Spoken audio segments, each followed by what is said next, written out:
Davos सारखे हे जे मेळावे आहेत, इथे गुंतवणूक माझी सुरक्षित राहील आणि त्या गुंतवणुकीवर मला चांगल्या प्रकारचा आकर्षक परतावा मिळेल असा विश्वास उद्योजकाच्या मनामध्ये निर्माण करण्यात आजही राज्य आघाडीवरती आहे. ही गुंतवणूक कधी येणार, कुठे येणार, ते इथे काय नेमकं निर्माण करणार, कुठलं तंत्रज्ञान वापरणार, त्यातनं इथे कशा पद्धतीचा रोजगार किती निर्माण होणार, त्याची गुणवत्ता काय असणार, हे सगळे प्रश्न घेऊन जेव्हा आपण या मुद्द्याकडे बघतो ना, तेव्हा मग केवळ आम्हाला इतक्या कोटीच्या गुंतवणुकीचे करार झाले याच्याबद्दल समाधान मानणं हे थोडं मग अपुरं वाटतं. ही जी 16-17 लाख जी प्रस्तावित गुंतवणूक आहे की ज्यांनी इरादा व्यक्त केला आहे, समजा असं म्हणा की त्यातली एक 50-60% मुंबई पुण्यातच येणार आहे, मग आहे तो प्रादेशिक असमतोल आणखी वाढेल का?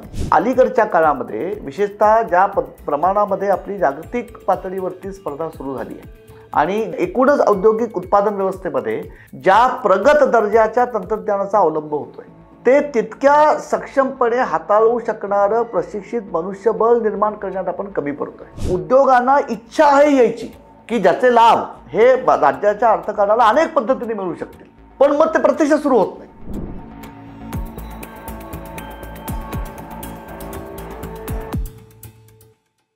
नमस्कार, द पॉलिटिक्समध्ये सगळ्यांचं स्वागत आहे. दावोस बिझनेस समिटमध्ये महाराष्ट्राने आत्तापर्यंतची सर्वात विक्रमी गुंतवणूक आणली याच्या बातम्याही झाल्या. साधारण 15 लाख कोटींची गुंतवणूक असं बोललं जाते. पण महाराष्ट्राला याचा खरंच फायदा होणार आहे का? यातून किती रोजगार निर्मिती होणार आहे यावर आपण आज बोलणार आहोत. माझ्यासोबत आहेत ज्येष्ठ अर्थतज्ञ अभय टिळक सर. सर, स्वागत आहे तुमचं द पॉलिटिक्समध्ये. सर, पहिलाच प्रश्न, हे सामंजस्य करार नेमके असतात काय आणि त्याची इतकी चर्चा का होते? तुषार, आपण अलीकडचं संपूर्ण जे राजकारण आहे, आपण असं आता म्हणतोय की विशेषतः हळूहळू आणि मंद गतीने का होईना, पण प्रांत, जात, आरक्षण याच्यावरचा हळूहळू आता झोत आपण विकासाच्या मुद्द्याकडे आणतोय असं आपण निदान बोलताना तरी म्हणतो. मग आता आम्ही विकासाधारित राजकारण करतो, याचं गमक काय? तर दावोस सारखे हे जे काय मेळावे आहेत आपण म्हणू, इथे आमच्या राज्यामध्ये आम्ही परकीय गुंतवणूकदारांकडनं किती गुंतवणूक आणली हे त्याचं एक गमक आहे. म्हणजे कारण आर्थिक विकासाची मूळ प्रक्रिया गुंतवणुकीपासून सुरू होते की गुंतवणूक झाली की पुढचं सगळं अर्थचक्र फिरायला लागतं. गुंतवणूक येते, उद्योग सुरू होतात, रोजगार निर्मिती होते, त्यातून क्रयशक्ती वाढते, क्रयशक्ती वाढली की वस्तू आणि सेवांना मागणीचा उठाव येतो, त्यातून बाजारपेठा गजबजायला लागतात, त्यातून उलाढाल वाढते आणि हे चक्र सुरू होतं. तर गुंतवणूक हा यातला कळीचा मुद्दा आहे. बरोबर. आणि विशेषतः भारतासारख्या देशामध्ये जिथे जेवढ्या वेगाने आपल्याला आर्थिक विकास घडवून आणणं गरजेचं आहे, कारण आमची तरुण लोकशाही आहे आणि चांगल्या प्रकारचा खूप मोठ्या प्रमाणावरती रोजगार निर्माण करणं ही आमची गरज आहे. केवळ आर्थिक नाही तर सामाजिक पण ती गरज आहे. तिथे विकासाचा वेग जर आम्हाला अव्वल राखायचा असेल तर त्या प्रमाणात गुंतवणूक व्हायला पाहिजे. आणि ती गुंतवणूक कुठनं होते? ज्यावेळी देशी बचत, म्हणजे देशांतर्गत तुम्ही आम्ही लोक जी बचत करतो, म्हणजे कुटुंब करणारी बचत, सरकारची बचत, उद्योगांची बचत, यातनं जेव्हा पुरेशी मात्रा किंवा पुरेशा प्रमाणावरती गुंतवणुकीसाठी जेव्हा साधनसामग्री देशांतर्गत निर्माण होण्यामध्ये अडचणी येतात, तेव्हा आम्हाला देशी गुंतवणुकीला किंवा देशी बचतीला परदेशी बचतीचा जोड द्यावी लागते. म्हणून का आम्ही एवढं परकीय गुंतवणूक म्हणतो? कारण ज्या गतीने आम्हाला विकास साधायचा आहे त्याच्यासाठी जेवढी गुंतवणूक आवश्यक आहे ती देशी संसाधनांमधनं निर्माण आत्ता होणं शक्य नाहीये, म्हणून आपण हा पूरक स्रोत आणतोय. त्यामुळे एका पद्धतीने आम्हाला जर विकासाधारित राजकारण करायचं असेल, त्याच्याकरता जर राज्याच्या आणि पर्यायाने देशाच्या उत्पादन वाढीचा वेग सशक्त राखायचा असेल, त्याच्याकरता जी गुंतवणूक आवश्यक आहे ती जर आम्हाला आत्ता सध्याच्या परिस्थितीमध्ये पुरेशी अंतर्गत माध्यमातून निर्माण करता येत नसेल तर आम्ही परकीय गुंतवणूक आणतोय.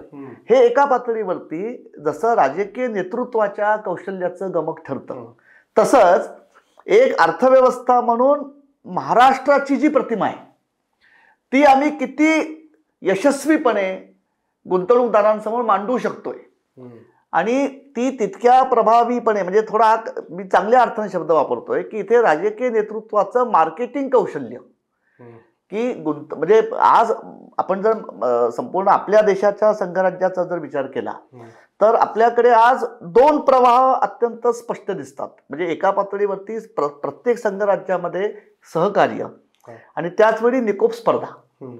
तर हा मग निकोप स्पर्धेच्या आघाडीवरचा एक मुख्य पैलू ठरतो की पंजाब आहे, काही प्रमाणात हरियाणा आहे, कर्नाटक, तामिळनाड, तेलंगण, गुजरात, सगळ्यात शेजारचं आपलं राज्य, ही सगळी स्पर्धात्मक राज्य एकाच साधारणपणे त्या विकासाच्या शर्यतीमध्ये असताना अन्य राज्यांच्या तुलनेमध्ये महाराष्ट्रामध्ये जवळपास 15-16 लाख कोटीच्या गुंतवणुकीचे प्रस्ताव हे परदेशी गुंतवणूकदारांनी तसा इरादा व्यक्त करावा की हो, आम्ही तुमच्या राज्यामध्ये आमचा उद्योग सुरू करू इच्छितो.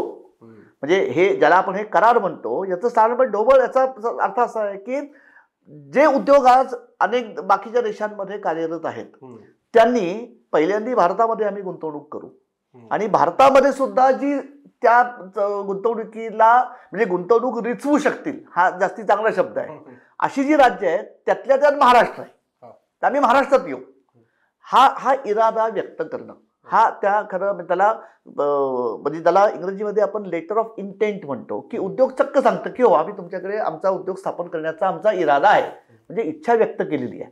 याचंच एक पुढचं पाऊल किंवा याचा एक आणखी सघन पैलू म्हणजे सामंजस्य करार तयार होणं, म्हणजे आपण मेमोरँडम ऑफ अंडरस्टँडिंग म्हणतो. हे साधारणपणे ह्या पद्धतीचे आहेत. म्हणजे आम्ही तो उद्योग सांगतोय की आम्ही इतक्या प्रकारची गुंतवणूक किंवा इतक्या रकमेची गुंतवणूक तुमच्या राज्यामध्ये करू आणि साधारणपणे आमचे उत्पादनाचं क्षेत्र हे असेल, ही इच्छा व्यक्त करणं, हे याचं खरं गमक आहे.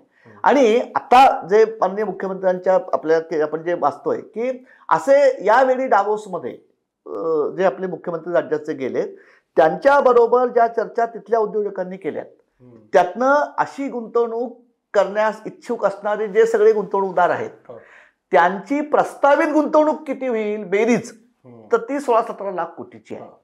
हे एवढंच यत्न करत आहे. पण मी आता म्हटल्याप्रमाणे यातनं 3-4 काय आपण म्हणू मेसेजेस अत्यंत स्ट्रॉंगली बाहेर जातात. म्हणजे राज्यात पण जातात, देशात पण जातात आणि जगात पण जातात. पहिली गोष्ट अशी की महाराष्ट्र हे निश्चितपणे प्रगत राज्य आहे. म्हणजे आपण सगळ्या प्रकारच्या ज्या महाराष्ट्राच्या अर्थकारणापुरच्या जटिल समस्या आहेत त्या अगदी गृहीत धरून सुद्धा नागरीकरण, औद्योगिकरण, औद्योगिक शांतता, प्रशासनाचं इथल्या असणारी दर्जा, राजकीय संस्कृती, सामाजिक शांतता, कुशल मनुष्यबळ, शिक्षणाची असणारी मोठी परंपरा, शिक्षणाचा झालेला प्रसार, एक एज्युकेशन हब म्हणून राज्याचा असणारा लौकिक, आमची प्रबोधनाची परंपरा, स्वयंसेवी संस्थांचं कार्य, हे सगळे घटक जे आहेत हे लक्षात घेता गुंतवणूक माझी सुरक्षित राहील आणि त्या गुंतवणुकीवर मला चांगल्या प्रकारचा आकर्षक परतावा मिळेल असा विश्वास उद्योजकाच्या मनामध्ये निर्माण करण्यात आजही राज्य आघाडीवरती आहे. त्यामुळे ही अत्यंत आनंदाची आणि समाधानाचीच बाब आहे. 2, उद्योजकाने तसा इरादा व्यक्त केल्यानंतर त्याची गुंतवणूक प्रत्यक्ष इथे आल्यानंतर तिला चांगल्या पद्धतीने ज्या पूरक यंत्रणा लागतात, म्हणजे प्रशासकीय मान्यता, कायदेविषयक तरतुदी, पायाभूत सेवा सुविधा, औद्योगिक शांतता, हे नंतर काही वाद निर्माण झाले तर त्यांचं वेगाने निपटारा, या सगळ्या गोष्टी करण्यामध्ये प्रशासन सक्षम राहील असाही दिलासा हा यत्न दिला जातो. तिसरं महत्वाची गोष्ट की विचार राजकीय कौशल्य आहे की आमचं राजकीय नेतृत्व ह्या पद्धतीचा, कारण शेवटी ही अर्थ-राजकीय प्रक्रिया आहे, ही पॉलिटिकल इकॉनॉमी आहे. बरोबर. त्यामुळे राज्यातली राजकीय व्यवस्था ह्या पद्धतीचं आश्वासक एक वातावरण राज्यात निर्माण करते, हा एक त्यातनं संदेश जातो. आणि निश्चितपणे मग स्पर्धात्मक संघराज्याच्या परिभाषेमध्ये की हो, महाराष्ट्र अग्रेसर आहे. म्हणजे कालच्या आपण जर बघितलं तर एक मी छोटी जी क्लिप जी बघितली की आपल्या माननीय मुख्यमंत्र्यांनी सांगितलं की आजवरचा आपला इतिहास असा आहे की अलीकडच्या काळामध्ये जी परकीय थेट गुंतवणूक देशामध्ये आलेली आहे वेगवेगळ्या राज्यात, त्याच्यात जी 7-8 राज्य त्या स्पर्धेमध्ये, स्पर्धा म्हणण्यापेक्षा जिथे प्राधान्यक्रम दिसतोय परकीय गुंतवणूकदारांचा, त्याच्यामध्ये साधारणपणे देशामध्ये त्या आर्थिक वर्षामध्ये आलेल्या किंवा येऊ घातलेल्या किंवा करार झालेल्या परकीय गुंतवणुकीपैकी जवळपास 1/3 गुंतवणूक किंवा 30% गुंतवणूक ही महाराष्ट्रात येते. त्यामुळे हे निश्चितपणे दिलासादायक आणि आनंददायक बाब आहे की राज्य सक्षम आहे. त्या प्रकारची गुंतवणूक स्वीकारण्यास, हा मेसेज यातनं निश्चित जातो. त्यामुळे ही बाब आनंददायक आहे, त्याच्याबद्दल काहीच वाद नाही. आपण मागं बघितले तर दरवर्षी किंवा दरवेळेला काही लाख कोटी गुंतवणूक येणार असल्याची बातम्या होतात यावेळी दावोस, विशेषतः दावोस बिझनेस समिटच्या वेळी. पण मला विचारायचं की याच्या आधी करार इतक्या लाख कोटींचे झालेले आहेत आणि ते प्रत्यक्षात तेवढे उतरतात का, आणि समजा ते उतरत नसतील तर ते का उतरत नाही? मी करतो का, हा खरा माझ्या दृष्टीने म्हणजे अर्थशास्त्राचा विद्यार्थी आणि नागरिक म्हणून माझ्या लेखी खरा हा सगळ्यात कळीचा मुद्दा आहे की हे बघा, इरादा पत्र प्रगट होणं याच्यात शब्दाप्रमाणेच ती इच्छा प्रदर्शित होते. त्या इच्छेचं व्यवहारामध्ये रूपांतर होतं का, हे जरा नीट तपासून बघायला पाहिजे. आता याच्याकरता अधिकृत दस्तऐवज हा म्हणजे माझ्या लेखी जे सगळे लोक बघतात तो म्हणजे आपल्याला माहिती आहे की दरवर्षी राज्याचा जेव्हा अर्थसंकल्प सादर होतो, आता येतो मार्चमध्ये होईल, राज्य असो किंवा केंद्र सरकार असो, ज्यावेळी अर्थसंकल्प सादर होतो त्याच्या आदल्या दिवशी सभागृहाच्या पटलावर म्हणजे राज्यात विधानसभेत आणि केंद्रात लोकसभेमध्ये आर्थिक सर्वेक्षण अहवाल ठेवला जातो. म्हणजे जे आर्थिक वर्ष आता संपणार आहे, म्हणजे आता सध्या आपण 24-25 या वित्तीय वर्षामध्ये आहोत, 1 एप्रिल पासून आपलं 2025-26 हे नवीन वित्तीय वर्ष सुरू होईल आणि अर्थसंकल्प जो मांडला जाईल तो नवीन वित्तीय वर्षासाठी मांडला जाईल, 2025-26 या वर्षासाठी. तो मांडत असताना सध्या राज्याचं अर्थचित्र नेमकं कसं आहे त्याचा तपशील ज्या दस्तऐवजामध्ये असतो त्याला आम्ही आर्थिक सर्वेक्षण अहवाल म्हणतो. या आर्थिक सर्वेक्षण अहवालामध्ये दरवर्षी सादर केला जातो. याच्यामध्ये राज्यातलं जे उद्योग क्षेत्र आहे त्याच्यावरती एक प्रकरण असतं नेहमी. हे सगळं पब्लिक डोमेन मधलं आहे. कुठल्याही राजकीय आपण गुगलवरती सुद्धा आपण गेलो तर हे डाउनलोड सगळे आपला इकॉनॉमिक सर्व्हे डॉक्युमेंट्स हे करता येतात. हे मराठी आणि इंग्रजी दोन्ही भाषांमध्ये असतात. आपण ते जर बघितले ना तर जरा गमतीशीर चित्र दिसतं.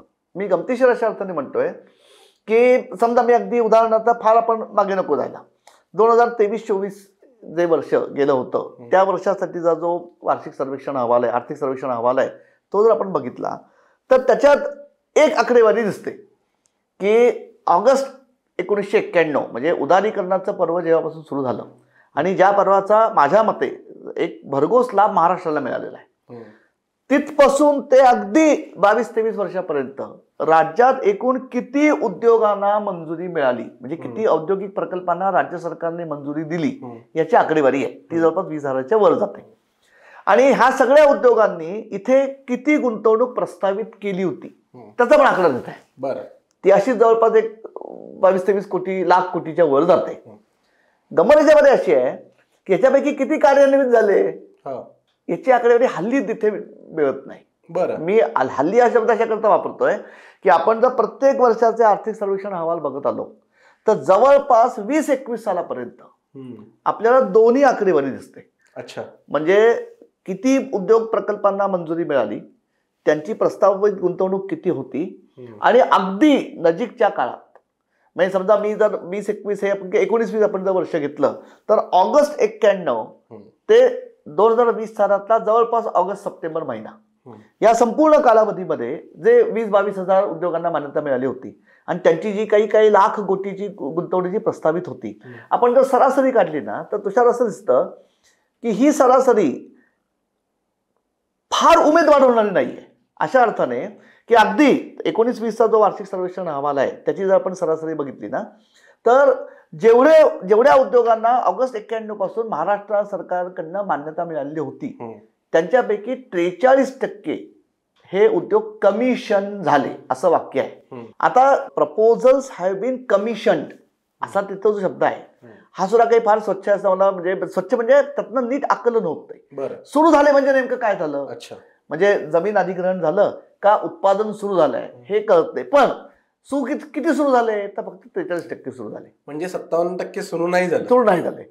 57% सुरू झाले नाहीत याचा एक अर्थ असा होतो, म्हणजे जर अगदी श्लेष काढायचं झालं तर की ते महाराष्ट्रात सुरू झाले नसतील, म्हणजे त्याला सरकारने परवानगी दिली पण प्रत्यक्ष ते इथे काम त्यांनी सुरू नाही केलं, ही शक्यता असू शकते. म्हणजे काही प्रकल्प कागदावरतीच मावळले अच्छा. काही करायचे दुसरीकडे गेले असतील ते आपण सांगू शकत नाही. पण एकूण मान्यता मिळालेल्या उद्योगांपैकी फक्त 43% उद्योग हे कार्यान्वित झाले. ती आकडेवारी सांगते.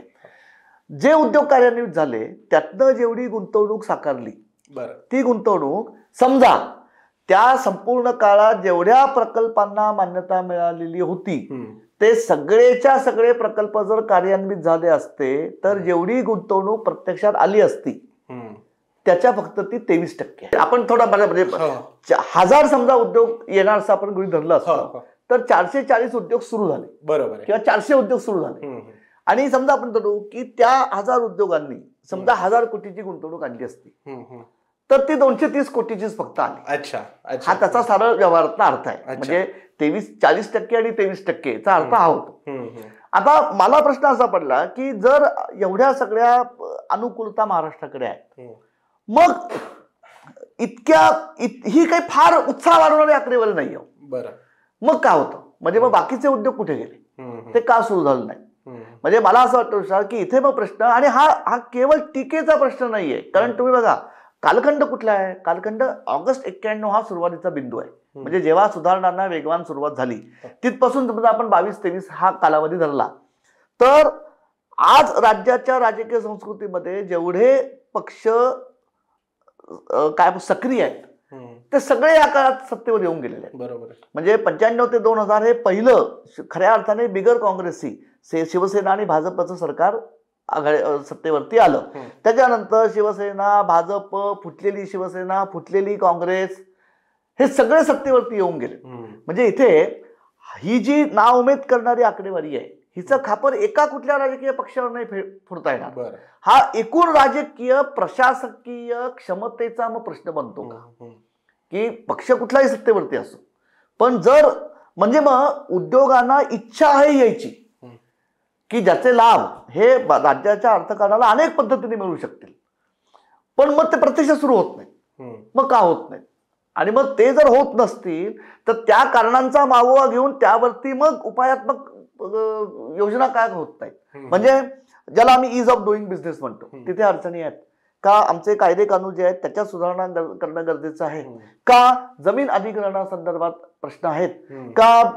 प्रशिक्षित मनुष्यबळाचा प्रश्न आहे का. एकूण जो प्रादेशिक असमतोल आहे आमचा त्याची याच्या कुठे आडकाठी येते का. एकूण जी स्थानिक पातळीवरची परिस्थिती जी आहे म्हणजे प्रशिक्षित मनुष्यबळ आहे, पाणी, वीज, साधन सामग्री, त्याच्यानंतर स्थानिक जे काही आपण म्हणतो सत्तेचं एक जाळं असतं त्याचं आणि त्या स्थानिक उद्योगांचं जे नातं असतं त्याच्यात विसंवाद आहे. म्हणजे असे जे अनेक कारण आहेत त्यांचा मग का पाठपुरावा केला जातो म्हणजे धोरणामध्ये किंवा राजकीय पातळीवरती की जर फक्त 44% उद्योग सुरू होत असतील 43% तर बाकी उद्योगांच्या मग ज्या क्षमता ज्या एरवी राज्याच्या अर्थकारणाला आपल्याला उपकारक ठरल्या असत्या त्या वापरल्या जात नाही. ही गंभीर बाब आहे. आणि त्याचा जो दुसरा मुद्दा मगाशी म्हटला की समजा असं झालं का की त्या उद्योगांना राज्य सरकारने मान्यता दिली प्रत्यक्षात ते दुसऱ्या राज्यात गेले. आता हे बघा म्हणजे इथे शेवटी ते आपल्या देशात हे मान्य बरोबर आहे पण तरी सुद्धा मला राज्य म्हणून जेव्हा मी विचार करतो तेव्हा मग हा प्रश्न येतो की याचा अर्थ एकतर आपल्यापेक्षा चांगली कामगिरी शेजारचे राज्य करत आहेत किंवा त्यांच्यापेक्षा आपली निकृष्ट होती काही बाबतीत म्हणून उद्योग जात आहेत का. हा प्रश्न महत्वाचा बनतो. ह्या पार्श्वभूमीवरती जिथून आपण सुरुवात केली की 2025 या वर्षामधल्या डावोस मधल्या जागतिक परिषदेमध्ये 16-17 लाख कोटीच्या गुंतवणुकीचे प्रस्ताव किंवा इरादा हा जेव्हा व्यक्त होतो तेव्हा मग प्रश्न असा येतो की ह्यातली खरोखर ही किती येणार आहे आणि ती व्यवहारात उतरणार आहे. आणि हा प्रश्न मग जास्ती कळीचा का बनतो कारण देशी गुंतवणुकीच्या बाबतीत जर असं चित्र असेल तर जे परदेशी गुंतवणूकदार येणार आहेत ते तर आणखी बारकाईने इथल्या परिस्थितीकडे बघणार आहेत कारण त्यांना मोठा चॉईस आहे. म्हणजे भारत हा एकूण म्हणजे इतके दिवस आपला खा हे असे होते की जे सगळी परकीय गुंतवणूक त्यातली बहुतांश चीनकडे जायची. आता चायना +1 असं जे बोललं जात आहे त्यामुळे भारत हा कदाचित पर्याय येईल का तर येईल भारताकडे. मग भारतात कुठे तर महाराष्ट्र. अशा वेळी ही जी आमची आतापर्यंतची कामगिरी आहे ती बघता मग प्रश्न बनण्यापेक्षा आपण असं वाटतं की मग चिंता वाटते की आनंदाची बाब आहे पण हुरळून जाण्यासारखी बाब नाहीये कारण 17 लाख कोटीपैकी खरोखर किती येणार, ती कधी येणार, ती कुठे येणार. कारण म्हणजे हा जो प्रश्न महत्वाचा का बनतो, कारण मी काल जी थोडी क्लिप ऐकत होतो, आपल्या माननीय मुख्यमंत्र्यांनी असं म्हटलं की आमच्या अशी कशी वापरणार गुंतवणूक, हा पुढचा प्रश्न आहे ना. तर ते म्हणणे की नाही, आमच्याकडे अनेक प्रकल्प आहेत आणि प्रकल्प उत्तम आहेत. प्रश्न असा आहे ते की आम्ही एक टेक सिटी तयार करणार आहोत पूर्णपणे. ती कुठे, मुंबईजवळ. आम्हाला एक एज्यू सिटी करायची, कुठे, मुंबईजवळ. म्हणजे मग जो बाकीचा महाराष्ट्र आहे त्याला या गुंतवणुकीचा काय फायदा होणार आहे, का असं होणार आहे. कारण हे बघा, शेवटी परकीय गुंतवणूक जी येईल ती ज्या पद्धतीचं तंत्रज्ञान आणेल, ती ज्या पद्धतीच्या तंत्रज्ञानाचा वापर करून उत्पादन सुरू करेल, ते तंत्रज्ञान हाताळण्यासाठी तितकंच कुशल आणि उचित प्रशिक्षित मनुष्यबळ त्याला लागेल. त्याला तशाच प्रकारच्या पायाभूत सेवा सुविधा लागतील. इथे कनेक्टिव्हिटी उत्तम पाहिजे, अनइंटरप्टेड पॉवर सप्लाय, औद्योगिक शांतता, कायदे कानून सुलभ असणं, या सगळ्या गोष्टी मग तिथे लोकेशन हे महत्वाचं ठरतं. अशा वेळी ही जी 16-17 लाख जी प्रस्तावित गुंतवणूक आहे की ज्यांनी इरादा व्यक्त केलाय, समजा असं म्हणा की त्यातले 50-60% मुंबई पुण्यातच येणार आहे, मग आहे तो प्रादेशिक असमतोल आणखी वाढेल का आमचा. त्यामुळे माझ्या दृष्टीने ही गुंतवणूक म्हणजे की कधी येणार, कुठे येणार, ते इथे काय नेमकं निर्माण करणार, कुठलं तंत्रज्ञान वापरणार, त्यातनं इथे कशा पद्धतीचा रोजगार किती निर्माण होणार, त्याची गुणवत्ता काय असणार, हे सगळे प्रश्न घेऊन जेव्हा आपण या मुद्द्याकडे बघतो ना, तेव्हा मग केवळ आम्हाला इतक्या कोटीच्या गुंतवणुकीचे करार झाले याच्याबद्दल समाधान मानणं हे थोडं मग अपुरं वाटतं. तुमच्या बोलण्यातून एक गोष्ट लक्षात आली, ती म्हणजे दरवर्षी दावोस बिझनेस समिट होतो, काही लाख कोटींची आकडेवारी सांगितली जाते. पण आता असं केलं पाहिजे का की पुढच्या दावोस बिझनेस समिटच्या आधी दावोस बिझनेस समिट पाहणी अहवाल सादर केला पाहिजे, किती कोटींचे करार झाले आणि ते किती प्रत्यक्षात आणले. आपण बघूयात, आपण आढावा घेतला पाहिजे 6 महिन्यांनी, वर्षभरांनी. पण मला आता गृहीत धरूयात की अमुक लाख कोटींची गुंतवणूक येणार आहे. रोजगाराचं काय, रोजगार किती प्रमाणात मिळणार आहे, कुठे मिळणार आहे आणि त्या रोजगाराचा दर्जा काय असेल. माझं एक आकलन असं आहे की उद्योगांना रोजगार निर्मिती करायचीच नाही अशी कुठेही भावना नसते. कारण शेवटी कोणत्याही औद्योगिक प्रक्रियेमध्ये तंत्रज्ञान, भांडवल आणि मनुष्यबळ हे 3 महत्वाचे उत्पादक घटक आहेत. प्रश्न जो येतोय ना, तो प्रश्न अलीकडच्या काळामध्ये विशेषतः ज्या प्रमाणामध्ये आपली जागतिक पातळीवरती स्पर्धा सुरू झाली आहे आणि ज्या पद्धतीचं परकीय तंत्रज्ञान येऊ घातलंय, किंवा परकीय म्हणण्यापेक्षा एकूणच औद्योगिक उत्पादन व्यवस्थेमध्ये ज्या प्रगत दर्जाच्या तंत्रज्ञानाचा अवलंब होतोय, ते तितक्या सक्षमपणे हाताळू शकणारं प्रशिक्षित मनुष्यबळ निर्माण करण्यात आपण कमी पडतोय, असं माझं आकलन आहे. त्यामुळे ही जी आपल्याला कोंडी दिसतीये की सुशिक्षितांना रोजगार मिळत नाहीये आणि उद्योगांना कामगार मिळत नाहीये. म्हणजे आज मोठ्या प्रमाणावरती आपण जे ऑटोमेशन बघतो, स्वयंचलनीकरण जे होत आहे त्याचं, किंवा भांडवल सघन तंत्रज्ञान काय येत आहे, कारण अनेक ठिकाणी उद्योगांची अडचण अशी आहे की प्रशिक्षित मनुष्यबळ मिळत नाही. म्हणजे हे दुष्टचक्र आहे की प्रशिक्षित मनुष्यबळ मिळत नाही म्हणून मी अधिक प्रगत तंत्रज्ञान आणून ऑटोमेशन करतो आणि एकदा ऑटोमेशन झालं की रोजगार निर्मिती होत नाही. त्यामुळे ही जी 16-17 लाख कोटीची गुंतवणूक समजा जी कुठली आहे ती येईल, तिथे सगळ्यात कळीचे 2 मुद्दे ठरतात की हे कोणत्या उत्पादन क्षेत्रामध्ये येणार आहेत. म्हणजे सेक्टर कुठला असणार आहे, electronics, electrical, automobile, steel, pharmaceuticals, असे जे वेगवेगळे उद्योग आहेत आणि तिथे जे तंत्रज्ञान वापरणार आहेत त्याच्यामध्ये लेबर कॅपिटल रेशो काय असणार आहे. म्हणजे हे जे उत्पादन, म्हणजे थोडक्यात यातनं कारखान्यामध्ये प्रत्यक्ष रोजगार किती निर्माण होईल.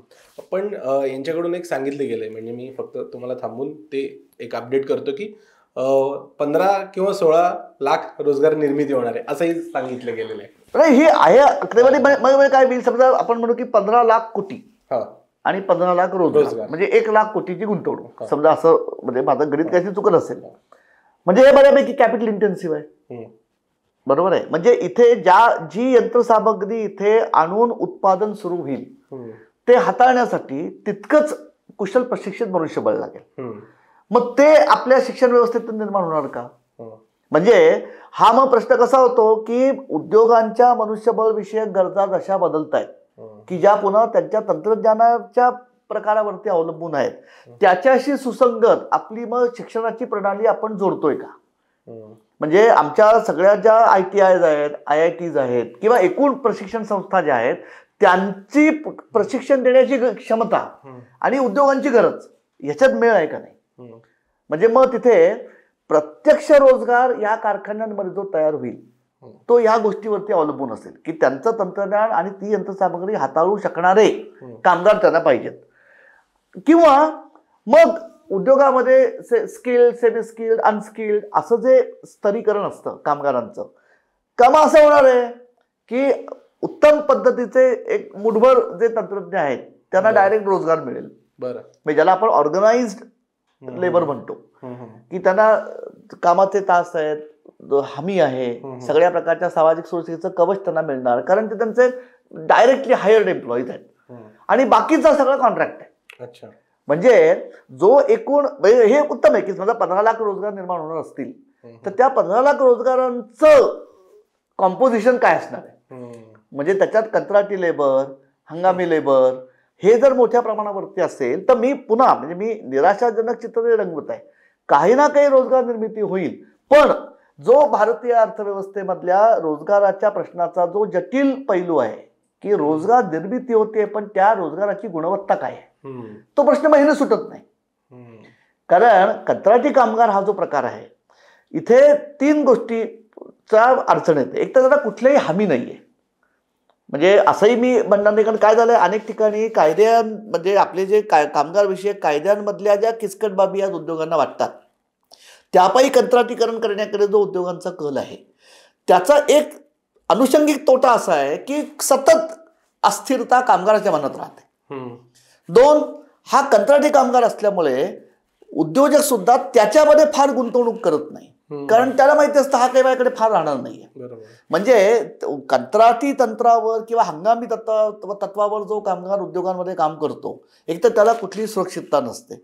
2, त्याचं कॅपॅसिटी बिल्डिंग एका मर्यादेपलीकडे होऊ शकत नाही, कारण त्याच्यात गुंतवणूक ज्याला आपण ह्युमन कॅपिटल इन्व्हेस्टमेंट म्हणतो ती माझ्याकडे जो म्हणजे ज्या कारखान्यात हा इंजिनियर माझ्याकडे पुढचे 20 वर्ष राहणार आहे त्याच्यात तो गुंतवणूक जेवढी करेल तो कंत्राटी कामगारांमध्ये करणार नाही. त्यामुळे त्या कामगाराच्या अंगभूत क्षमतांमध्ये वाढ होण्याची शक्यता कमी होतात.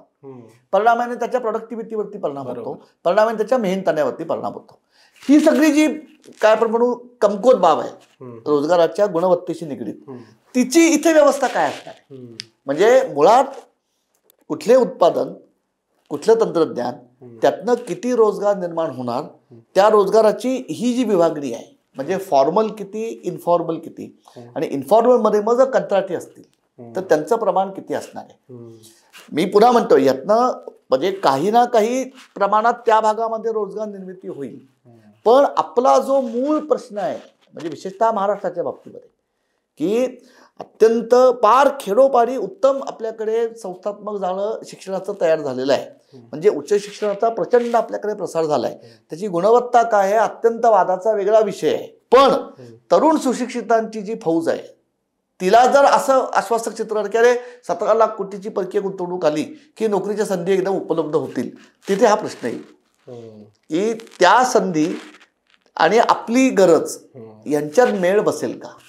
त्यामुळे ह्या 3 गोष्टींवरती अवलंबून राहील की कोणते उत्पादनं, कोणतं उत्पादन तंत्र, त्याच्याकरता कशा प्रकारच्या मनुष्यबळाची गरज आहे, तेवढं आपल्याकडे एकतर आपण प्रशिक्षण देऊन तयार करू शकू का, आणि ते जर होणार नसेल तर मग बाकीचं कंत्राटी होईल किंवा ऑटोमेशन. त्यामुळे हा कळीचा मुद्दा राहतो. असं सांगितलं जातं की परदेशी गुंतवणूक येणार आणि विकास होणार, तर तेव्हा मला प्रश्न पडतो की तो विकास कसा होणार. म्हणजे आपल्याकडे 2 थिअरी आहेत. एक के शेप रिकव्हरी थिअरी, जे ऑलरेडी श्रीमंत आहेत ते श्रीमंत होणार आणि गरीब आणखी गरीब होणार, की पर्क्युलेशन होणार, म्हणजे गुंतवणूक आली की ती अगदी शेवटच्या तळापर्यंत त्याचा विकासाचा किंवा त्याचा फायदा होतो, आर्थिक फायदा होतो, त्याला रोजगार निर्माण होतो, असं पर्क्युलेशन होणार. कोणता विकास होतो अशी परदेशी गुंतवणूक आले नाही. या प्रश्नाचं उत्तर ना आपण आधीचा जो मुद्दा बोललो ना त्याच्याशी याचा थेट संबंध आहे. मी म्हटल्याप्रमाणे हा जो झिरपण सिद्धांत आहे ना, की जसं पाटातनं पाणी सोडलं की हळूहळू ते खालपर्यंत झिरपतं, तसं अतिशय वेगाने आणि सातत्यशीर जर विकासाची प्रक्रिया चालू राहिली, म्हणजे 1-2 वर्षात 8% ग्रोथ झाली, मग एकदम 5-6% झाली, असं नाही. जसं की एक 7-8% सलग 10 वर्ष समजा अर्थव्यवस्था विकसित होत राहिली, तर हा जो विकासाचा रेटा तयार होतो तो हळूहळू मग खाली झिरपायला लागतो. ती झिरपण्याची चॅनेल्स कुठली आहेत त्याच्यावरती खूप अवलंबून राहतं. आणि त्या चॅनेल्स पैकी एक महत्वाचं चॅनेल रोजगार आहे. आणि तिथे आपण बोलतो त्याप्रमाणे ते मागणी आणि पुरवठा या दोन्ही दृष्टीने मग ते समीकरण होतं. म्हणजे जर झिरपण व्हायची असेल, म्हणजे समजा आपण म्हणतो की एक मोठा 10,000 कोटीच्या गुंतवणुकीचा उद्योग जेव्हा येतो, तेव्हा तिथे समजा आपण ठरवू की एक 5,000 डायरेक्ट एम्प्लॉयमेंट झाली. ते 5,000 लोक खरोखर तिथे तितका रोजगार मिळण्याची क्षमता असणारे लोक तिथे आहेत का, आणि ते स्थानिक परिसरातले आहेत का? कारण आपण झिरपण जेव्हा म्हणतोय तेव्हा त्याचा संदर्भ हा बेसिकली स्थानिक अर्थकारणाशी आहे. म्हणजे हा अगदी आपला हा सगळ्या जगात घडलेली गोष्ट आहे बरं का. म्हणजे समजा आपण, मी तुम्हाला उदाहरण देतो की आपल्याकडे 2000 साली जी 3 नवीन राज्य निर्माण झाली, म्हणजे उत्तराखंड झालं, छत्तीसगड झालं आणि झारखंड झालं. आणि उत्तराखंडने त्यावेळी उद्योगांना आकर्षित करण्यासाठी भरघोस सवलती दिल्या. त्यावेळी महाराष्ट्रात अनेक उद्योग तिकडे गेले. तिथे मी असं ऐकलेलं आहे की त्या उद्योगांना तुम्ही आता म्हणताना तो मुख्य प्रश्न आला की उद्योग स्थापन झाला, पण तिथे काम करण्यासाठी जे प्रशिक्षित मनुष्यबळ, ज्या कौशल्याचं लागतं ते स्थानिक नसल्यामुळे बराच काळ इकडनंच माणसं तिकडे गेली. झिरपण झाली, पण ती झिरपण उत्तराखंड नाही झाली. त्याचे अनुषंग हे बघा, माणसाला पगार मिळाल्यानंतर तो सगळा काही कुटुंबाला मुंबई पुण्यात पाठवणार नाही. तिथे तो राहतो, म्हणजे भाडं, जेवण खाण, वाहतूक, बाकी कुटुंबाला चालवण्याकरता ज्या सगळ्या गोष्टी लागतात त्यातून ती झिरपण होते. पण मुख्यतः प्रश्न स्थानिक परिसरामध्ये किती प्रकारच्या रोजगार क्षमता निर्माण होतात, 1. 2, हे जे उद्योग तंत्रज्ञान जे वापरतात त्याचा संबंध दुसऱ्या एका बाबीमध्ये असा येतो की एक मोठा उद्योग जेव्हा कुठल्याही ठिकाणी कार्यान्वित होतो तेव्हा त्याची बॅकवर्ड लिंकेजेस काय आहेत. म्हणजे त्या उद्योगाला आवश्यक असणारा कच्चा माल, त्या उद्योगाला आवश्यक असणारे सुटे भाग, त्या उद्योगाला आवश्यक असणारी उपकरणं, किंवा ज्याला आपण इंडस्ट्रियल सर्व्हिसेस म्हणतो. म्हणजे आता कारखान्याची स्वच्छता हे आउटसोर्स होतं, कॅन्टीन आउटसोर्स होतं, कामगारांना नेण्या आणण्याकरता जो ट्रान्सपोर्ट आहे तो आउटसोर्स होतो. या पद्धतीने ही म्हणजे कारखान्याच्या बाहेर किती पद्धतीने या कारखान्याच्या प्रगतीचा लाभ हा स्थानिक अर्थकारणाला मिळू शकतो त्याच्यावरती झिरपण अवलंबून राहतं. म्हणजे लघु उद्योग, मध्यम आकाराचे उद्योग, स्थानिक उद्योजकता, यातनं छोटे छोटे ज्याला आपण पूरक उद्योग म्हणतो, ॲन्सिलरी इंडस्ट्री, ही स्थानिक परिसरात किती निर्माण होते. किंवा मग मी म्हटल्याप्रमाणे खानावळ, एंटरटेनमेंट, गॅरेज, घर भाडी, म्हणजे भाड्याने घरं घेणं, म्हणजे हा जो एक मोठा उत्पन्नाचा प्रवाह या मोठ्या कारखान्याच्या निर्मितीमधनं त्या परिसरामध्ये तयार होतो, त्या ठिकाणी जी क्रयशक्ती तयार होते त्या क्रयशक्तीला स्थानिक अर्थकारणामध्ये किती पद्धतीने पाय फुटतात त्याच्यावरती झिरपण अवलंबून राहते. हे 3-4 गोष्टींवरती अवलंबून राहतं. पहिलं मी म्हटल्याप्रमाणे मनुष्यबळ, की तिथे आहे का उपलब्ध, नसेल तर मग तिथे, म्हणजे हे दोन्ही प्रश्न एकमेकाशी काय आपण म्हणू गुंतलेले कसे आहेत की तो के शेप रिकव्हरी म्हणतो ना आम्ही, किंवा के शेप डेव्हलपमेंट, किंवा के शेप विकास जो म्हणतो, के शेप ग्रोथ, की के कसा आहे की इंग्रजी के, एक त्याची काडी वर जाणारी आहे आणि दुसरी खाली जाणारी आहे, म्हणजे ती गॅप आहे. म्हणजे हा तसाच विकास कसा आहे की इथे 2 गट आहेत, एक वेगाने प्रगती करणार आहे आणि दुसरा खाली जाणार आहे. हे कशामुळे होत आहे, म्हणजे आता जर आपण उदाहरण घेतलं की ह्या कारखान्याचे जे घसघशीत थेट अनुषंगिक लाभ आहेत ते रोजगाराच्या संदर्भात असतील, पूरक उद्योगांच्या संदर्भामध्ये असतील, त्या लाभाचे जे वाटेकरी आहेत त्यांना ती भरघोस वाढ अनुभवायला मिळेल. पण कमी क्षमतेने झिरपण होऊन ज्यांना लाभ मिळाले त्यांचा विकास होणार नाही असं नाही म्हणत मी, पण त्यांच्या कल्याणाची उंचावलेली पातळी आणि हे जे दुसरा गट आहे थेट लाभार्थी आहेत त्यांच्या कल्याणाची उंचावलेली पातळी यातली तफावत मात्र कायम राहील. म्हणजे मग तो के शेप होतो. बरोबर. म्हणजे के शेपचा मुख्य तफावत आहे ह्या प्रश्न. मग म्हणजे हे दोन्ही त्यामुळे एकमेकाशी निगडीत आहे की झिरपण होण्यासाठी कशा प्रकारची लिंकेजेस तयार होतात आणि मग त्या लिंकेजेसचा फायदा घेणारे तिथले जे घटक आहेत त्यांचं तौलनिक स्थान परस्परांशी कसं राहतं. पण इथे मुख्य प्रश्न पुन्हा हा बनतो म्हणजे स्थानिक पर्यावरण कसं आहे आणि मुख्यतः तंत्रज्ञान कसं आहे. कारण झिरपण्याच्या बाबतीमध्ये तो प्रश्न हा कायम येतो आपल्याला. सर, मला शेवटाकडे यायचंय आणि एक राजकीय प्रश्न विचारायचा आहे. तुम्ही म्हणालात की अलीकडचे राजकारणी महाराष्ट्रात किती गुंतवणूक आणतो हा सेलिंग पॉईंट बनवलाय किंवा तशी स्पर्धा आहे. ही स्पर्धा राज्य अर्थकारणासाठी किती चांगली आहे? म्हणजे आपण जे म्हटलं की स्पर्धात्मक संघराज्य व्यवस्थेमध्ये ही कुणालाही सुखावणारी बाब आहे. म्हणजे महाराष्ट्राचा नागरिक म्हणून मला पण सुखावेल आणि राजकीय नेतृत्वाला पण सुखावेल की मी स्पर्धेमध्ये म्हणजे माझ्या राज्याच्या जी बलस्थानं आहेत ती मी चांगल्या पद्धतीने मांडू शकलो आणि त्यामुळे मी गुंतवणूक आणू शकलो. माझ्या मते नेतृत्वाची खरी कसोटी इथून पुढे लागेल. म्हणजे हे गुंतवणूकदार जे आहेत ज्यांनी इच्छा व्यक्त केलेली आहे त्यांनी इथे प्रत्यक्ष येणं, कारखाना किंवा त्यांची जी उत्पादन व्यवस्था आहे ती इथे उभारणं, ती उभारण्यासाठी ज्या आवश्यक सगळ्या गोष्टी आहेत म्हणजे प्रशासकीय पातळीवरच्या गोष्टी आणि एकूण ज्याला आपण सामाजिक राजकीय संस्कृती म्हणतो तिच्याशी निगडीत असणाऱ्या गोष्टी यांचं व्यवस्थापन राजकीय नेतृत्व किती कौशल्याने करतं. म्हणजे आपण जर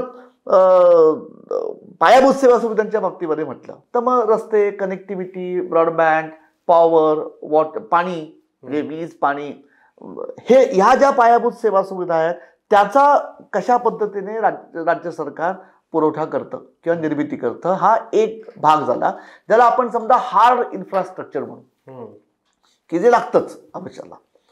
दुसरा जो आहे ना तो प्रामुख्याने त्या उद्योगांना तिथे काम करताना ज्या बाकीच्या अनुषंगिक घटकांचा सामना करायला लागतो त्याचं व्यवस्थापन राजकीय प्रणाली आणि राजकीय पक्ष व्यवस्थेतले पक्ष जे सत्ताधारी आहेत किंवा विरोधी आहेत दोन्ही, कारण विरोधी पक्षाची जबाबदारी आहे ते त्या घटकांचं नियंत्रण आणि नियमन कसं करतात.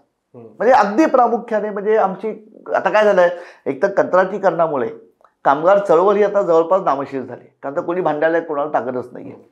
पण कंत्राटीकरणाच्या माध्यमातून किंवा जेव्हा आम्ही असं म्हणतो आणि त्याच्यात म्हणजे ते तत्व चुकीचं नाहीये त्याचा व्यवहार कदाचित अनुचित असेल किंवा अनिष्ट असेल.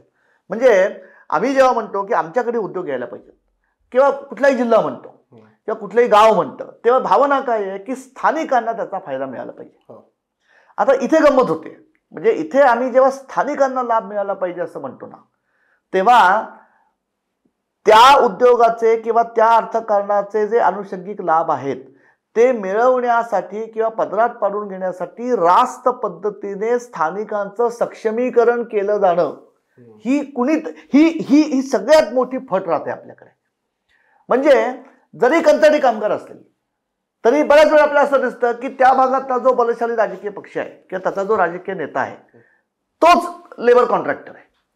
मग जेव्हा भरती करायची वेळ येते गेटवरती तेव्हा तो म्हणतो नाही माझी माणसं घेतली पाहिजे. हे बघा तत्वशः याच्यात चुकीचं काही नाहीये कारण तो विचार असा करतो की माझ्या भागात उद्योग आलाय, माझ्या लोकांचा त्याचा फायदा नाही मिळाला तर मला काय उपयोगाचा, ही त्याच्या दृष्टीने बाब बरोबर आहे. पण कारखाना जेव्हा नोकरी देतो तेव्हा तो त्या माणसाची क्षमता बघणार ना. म्हणजे जर असं होत असेल की स्थानिकांना प्राधान्य मिळालं पाहिजे ह्या तत्वाखाली जर आम्ही ह्या पद्धतीने हा रेटा लावायला लागलो की आम्ही पाठवून ती माणसं घ्यायला पाहिजेत, त्यांची क्षमता आहे का नाही हा भाग वेगळा, किंवा तो कारखान्याच्या माध्यमातून जी सगळी कंत्राटी कामं निघतात ती आम्हालाच मिळाली पाहिजे कारण स्थानिकांना मिळालं पाहिजे. म्हणजे मग कॅन्टीन स्थानिक माणसाला द्या, साफसफाई स्थानिक माणसाला द्या, बाग बगीचा स्थानिक माणसाला द्या. इथे प्रश्न मग क्षमतेचा पण येतो आणि कार्यसंस्कृतीचा पण येतो. म्हणजे ते हा फार नाजूक समतोल आहे. म्हणजे आपण बातम्यांच्या मधनं जे आपल्याला हल्ली चित्र दिसतं की प्रामुख्याने विकेंद्रीकरणाची गरज आहे, पण विकेंद्रीकरणाकरता उद्योग फारसे उत्साही दिसत नाहीत. याचं कारण ते येतं की हे जे स्थानिक आपण ताणेबाणे म्हणतो ना राजकीय संस्कृतीचे, बरोबर, त्याचा उद्योगांच्या कार्यप्रणालीवरती परिणाम होतो. म्हणजे मला आणखी एक उदाहरण द्यायचंय. संतोष देशमुख हत्या प्रकरणामुळे ते खंडणी प्रकरण समोर आलं आणि असे अनेक ठिकठिकाणची खंडणी प्रकरणं आता हळूहळू समोर यायला लागली. या प्रकरणामुळे इच्छुक असणारे गुंतवणूकदार, परदेशी गुंतवणूक किंवा परदेशी व्यवसाय आलेले परत जातात का, असं होतं का? मला मी सांगू का, म्हणजे हे जे उदाहरण आहे ना, एक त्यात पुन्हा काय होतं तुझ्यात एक आणखी एक आपल्याला याच्यात बाब लक्षात घ्यावी अशी लागते की असे जे अत्यंत बलदंड उद्योग असतात ना, त्यांना ह्याचा फार उपसर्ग होत नाही, कारण त्यांची ताकद फार मोठी असते. पण त्यांच्यावरती अवलंबून असणारे जे बाकीचे उद्योग आजूबाजूला विकसित व्हायची शक्यता असते की जे मध्यम आकाराचे आहेत, लहान आहेत, त्यांना ह्याचा उपसर्ग होतो. कारण ह्या शक्तींना आवरण्याचं किंवा त्यांच्याशी त्या पातळीवरनं देवाणघेवाण करण्याची क्षमता तेवढी नसते. तिथे हा प्रश्न येतो. आणि म्हणून मी म्हटलं की हा अत्यंत नाजूक प्रश्न आहे. म्हणजे आम्ही उद्योग जेव्हा ग्रामीण भागात जात नाहीत किंवा उद्योगांचं केंद्रीकरण होतं असं जेव्हा म्हणतोय, आणि जी भीती मला आता इथे पण आहे की हे 17 लाख कोटी कुठे जाणार आहे. मी पुणे, मुंबई, नागपूर, औरंगाबाद किंवा आता जसं गडचिरोली आपण म्हणतोय किंवा नरढाणा धुळ्यामध्ये त्यांनी नाव घेतलं होतं, पुन्हाही मग केंद्र तयार होतील का, आणि मग आहे त्याच विषमतेमध्ये भर पडेल का औद्योगिक गुंतवणुकीच्या वितरणाच्या बाबतीत. हे जर करायचं असेल तर मग शासन संस्थेची जबाबदारी जशी मी म्हणतोय की चांगले रस्ते, अनइंटरप्टेड पॉवर सप्लाय, चांगली ब्रॉडबँड कनेक्टिव्हिटी, हे जसं हार्ड इन्फ्रास्ट्रक्चर सगळीकडे पसरवणं ही जशी शासन संस्थेची जबाबदारी बनते, तशीच मग ही जी स्थानिक मानवी घटक आहेत त्यांचं व्यवस्थापन करणं. म्हणजे तिथे पुन्हा बघा, आपण म्हणजे मी याच्यात चुकीचं काही म्हणत नाही, मार्ग फक्त म्हणतोय. म्हणजे स्थानिकांना लाभ मिळाला पाहिजे ही जाणीव रास्त आहे, त्या लाभ मिळण्याची पद्धत काय असावी.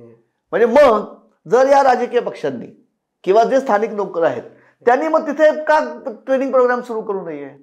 म्हणजे ठीक आहे की मी कंत्राटदार आहे ना, या कारखान्याला 100 कामगार लागणार आहेत, पण त्यांना ते कुठल्या डिपार्टमेंटमध्ये लागणार आहेत, त्याचे कशा प्रकारचे कौशल्य, मग ती तरी यंत्रणा आपण का करू नये. म्हणजे मला असं वाटतं राजकीय पक्षांना मग हे एक वेगळं दालन खुलं होतं की जर आमच्याकडे उद्योग येणार असतील तर मग त्या स्थानिक लोकांना त्या उद्योगांमध्ये रोजगार किंवा काम मिळण्यासाठी ह्यांचं सक्षमीकरण आपण राजकीय कार्यक्रम म्हणून का करू नये.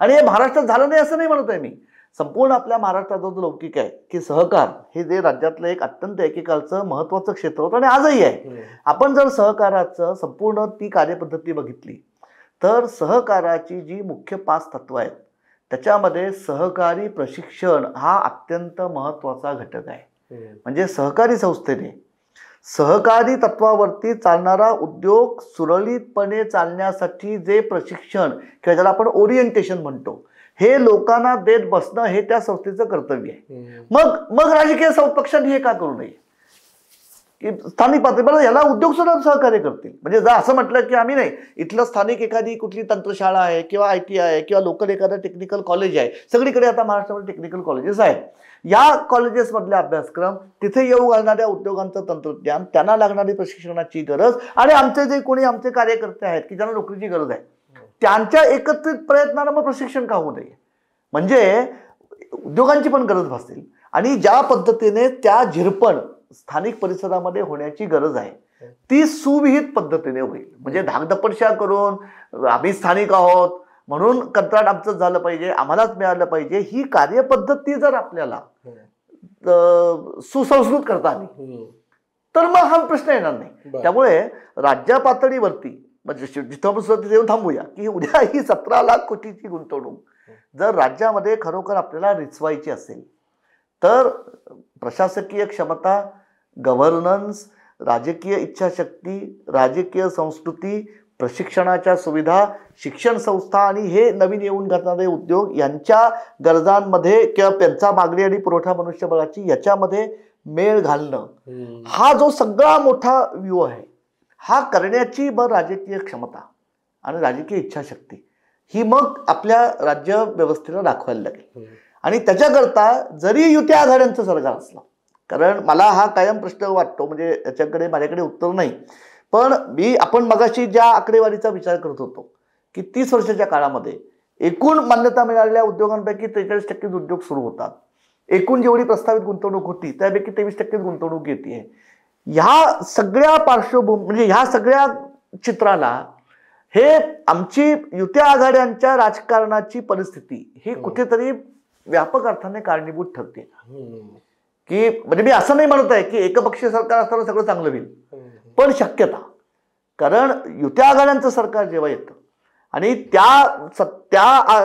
म्हणजे राजकीय व्यवस्थेची जी अपरिहार्यता असते की आधी सत्ता टिकून ठेवण्यातच वेळ जातो, तिथे मग ह्या ज्या सगळ्या धोरणात्मक बाबी आहेत की ज्याचा उद्योगांच्या व्यावहारिक कार्यप्रणालीवरती थेट परिणाम होतो, त्याच्याकडे जर दुर्लक्ष होत असेल तर मग त्याची काळजी आपल्याला घ्यावी लागेल. की समजा आपण हे जर मान्य केलं की इथून पुढे काही काळ तरी हे अशाच प्रकारचं राज्य राहील, पण मग तिथे हे किमान सामंजस्य आणि ही राजकीय प्रगल्भता मग नेतृत्वाला दाखवायला लागेल. म्हणजे शेवटचा माझा मुद्दा असा आहे की परकीय गुंतवणूक आकर्षित करण्यामध्ये जे कौशल्य आहे त्याच्यापेक्षा वेगळं आणि अधिक कौशल्य आणि प्रगल्भता ती गुंतवणूक इथे कार्यान्वित करण्यासाठी जे सगळे घटक कारणीभूत लागतात त्यांचं व्यवस्थापन करण्यात लागेल आणि इथे राज्याच्या नेतृत्वाची खरी कसोटी इथून पुढच्या काळात लागेल. सर खूप खूप धन्यवाद, तुम्ही द पॉलिटिक्सशी बोललात. दावोस बिझनेस समिटच्या नुसत्या बातम्या झाल्या, कराराचे आकडेवारी त्याबद्दल बोललं गेलं, पण ती आकडेवारी प्रत्यक्षात उतरण्यासाठी काय केलं पाहिजे हे तुम्ही एकदम सोप्या भाषेत समजून सांगितलं. खूप खूप धन्यवाद. आपण पुन्हा भेटू. तुर्तास इथेच थांबू. आपले खूप खूप आभार.